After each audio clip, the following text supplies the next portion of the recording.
Sekedar saja dari seorang yang karena kebudayaan diberi nama Muhaimin Faisal. Saya masih ingat persis bagaimana seorang gubernur meminta rakyat untuk kembali ke rumah pulang dari pengungsian. Sebelumnya juga mengatakan kita malu sebagai orang Sulawesi Barat menerima bantuan. Lantas kalau menyalahgunakan bantuan seperti itu di tengah situasi berat yang dihadapi rakyat yang harus menyangga setiap hari dengan ketidakpastian, ya mau dikatakan apa mereka? Saya memang tidak punya kata-kata lain selain bahwa kalian memang bajingan. Saudara, sahabat dan guru-guru saya dimanapun Anda berada, Assalamualaikum warahmatullahi wabarakatuh.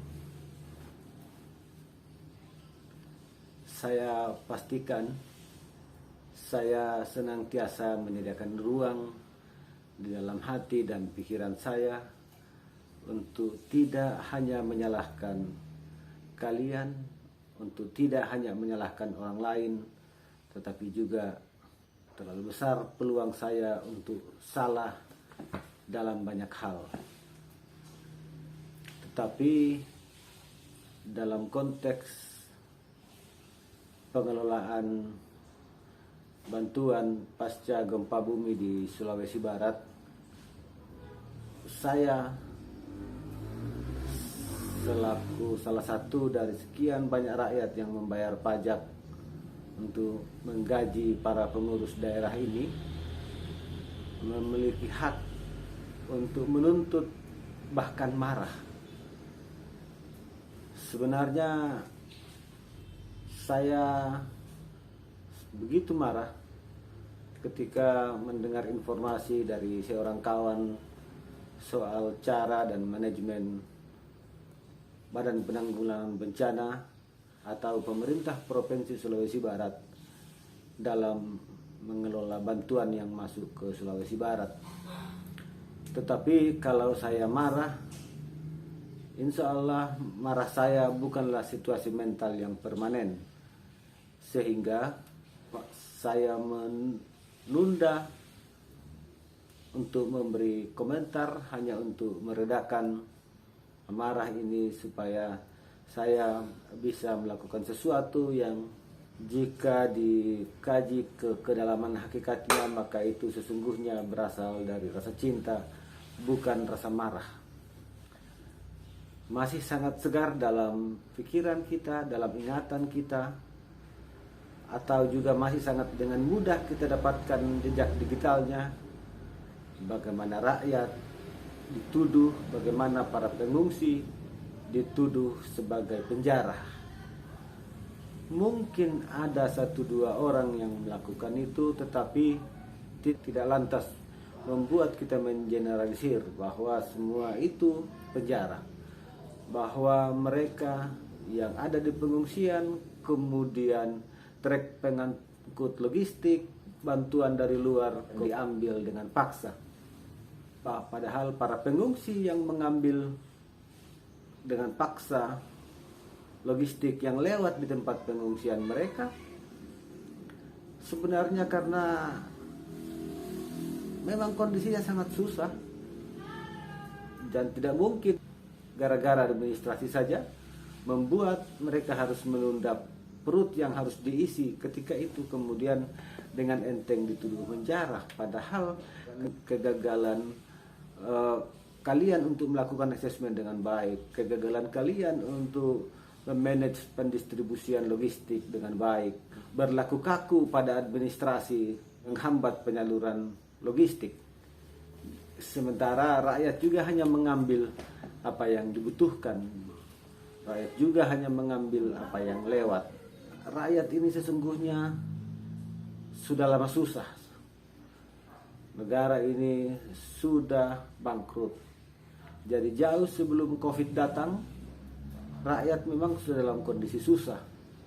Diperparah lagi oleh bagaimana media mainstream menggambarkan bahaya COVID-19 ini.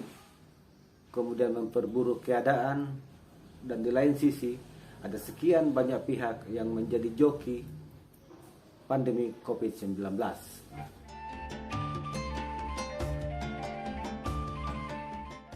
Muncul pertanggungjawaban pengelolaan bantuan yang masuk dari pihak Badan Penanggulangan Bencana yang di situ memuat biaya operasional untuk kepala BPPD 100 juta, biaya makan dan minum relawan ratusan juta, biaya snack dan lain sebagainya. Berulang kali beli tabung gas tanpa isi ulang. Ada biaya administrasi 3.850.000. Zaman sudah canggih ini masih harus menghabiskan anggaran untuk administrasi sebesar itu. Ada biaya untuk media partner baik elektronik maupun cetak. Ada sekian banyak pengeluaran yang sesungguhnya sangat menyakiti, sangat melukai. Jadi kalau rakyat yang hanya mengambil Indomie untuk keberlangsungan hidupnya, untuk berlahan dari perut yang lapar, dituduh menjarah, saya agak kedepotan mencari padanan kata untuk mau bilang apa pada situasi seperti itu. Ini juga agak membingungkan sebab sependek yang saya tahu selalu ada alokasi anggaran untuk persiapan bencana atau hal-hal yang tidak terduga. Lantas anggaran-anggaran itu kemana? Seharusnya anggaran itu yang digunakan, bukan malah mengambil dari apa yang disumbangkan orang lain atau disumbangkan pihak lain sebagai rasa peduli, pada bukan mengambil honorarium, biaya perjalanan dinas, makan minum dan lain sebagainya dari apa yang disumbangkan orang, sebab mereka itu menyumbang untuk kepada para korban. Tetapi tidak perlu khawatir berlebihan sebab mental birokrasi seperti ini di banyak tempat juga terjadi. Jadi harus ada kebesaran hati untuk menerima sanksi dari apa yang dilakukan. Ini juga baik untuk kalian karena itu akan membuat kalian bisa sedikit selamat di hari kemudian. Kepala Badan Penanggulangan Bencana Sulawesi Barat yang diangkat oleh seorang gubernur tentu juga tidak terlepas dari campur tangan seorang sekretaris provinsi. Saya agak kesulitan mencari padanan kata yang pas, sehingga selaku rakyat yang tidak memiliki akses yang cukup, ya hanya bisa menggerutu dan menggerundel hanya dengan satu kata, bajingan. Saya masih ingat persis bagaimana seorang gubernur meminta rakyat untuk kembali ke rumah pulang dari pengungsian. Sebelumnya juga mengatakan kita malu sebagai orang Sulawesi Barat menerima bantuan.